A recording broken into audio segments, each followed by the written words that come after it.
ওরে প্রচণ্ড গরম, এই গরম তো আমরা এই আমাদের বয়সে তো ভোগ করিনি কোনো সময়। চরম গরম মামা, যাত্রী গাড়িতে উঠতে পারছে না গরমে, অতিষ্ঠ হয়ে পড়েছে আমার গরমে। আর 2-4 দিন এরকম হলে আর বাড়ির থেকে বাড়াবো না। ওরে প্রচণ্ড গরম, এই গরম তো আমরা এই আমাদের বয়সে তো ভোগ করিনি কোনো সময়। তো এবার তো বাড়ি থেকে এই বয়সী আমরা তো ভয়ে বেরোতে পারছি না, এবং আমাদের যে ছেলে মেয়ে যা কিছু আছে কিছুতেই বেরোতে দিচ্ছে না, বিশেষ প্রয়োজন ছাড়া। এই যে আজকে বেরিয়েছি তাতে মানে অত্যন্ত ভয়ে ভয়ে মাথায় ছাতা নিয়ে যাচ্ছি, হ্যাঁ, এবং অল্প একটু কাজ না গেলেই নয়, এই কাজের জন্যই বেরিয়েছি। তাছাড়া এ কদিন আমরা সূর্য না ডোবা পর্যন্ত বেরোই না।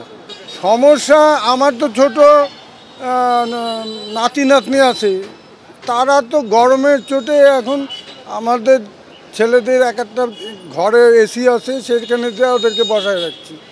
আর এই গরমে আর কিছুতেই তাদেরকে বের করছি না, সবসময় পানি খাওয়াচ্ছি, হ্যাঁ, এবং সূর্য ডুবলে তখন বাইরে বেরোনোর জন্য ছটফট করছে, তখন বের করছি। এইভাবে তো কয়েকটা দিন পার করলাম, এখন আর কদিন পার করতে হবে এটা তো বুঝে উঠতে পারছি না। চরম গরম মামা, যাত্রী গাড়িতে উঠতে পারছে না গরমে, বসে থাকতে পারছে না, আমরা নিজেরা বসে থাকতে পারছি না, গোটা গাড়িটাই গরম, যেখানে হাত দেবেন সেখানেই গরম।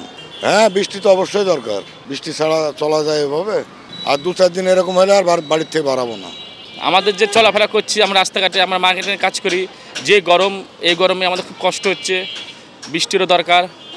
মানে আমাদের যে কষ্ট হচ্ছে আসলে কি বলবো, বোঝাতে পারছি না, অতিষ্ঠ হয়ে পড়েছে আমার গরমে।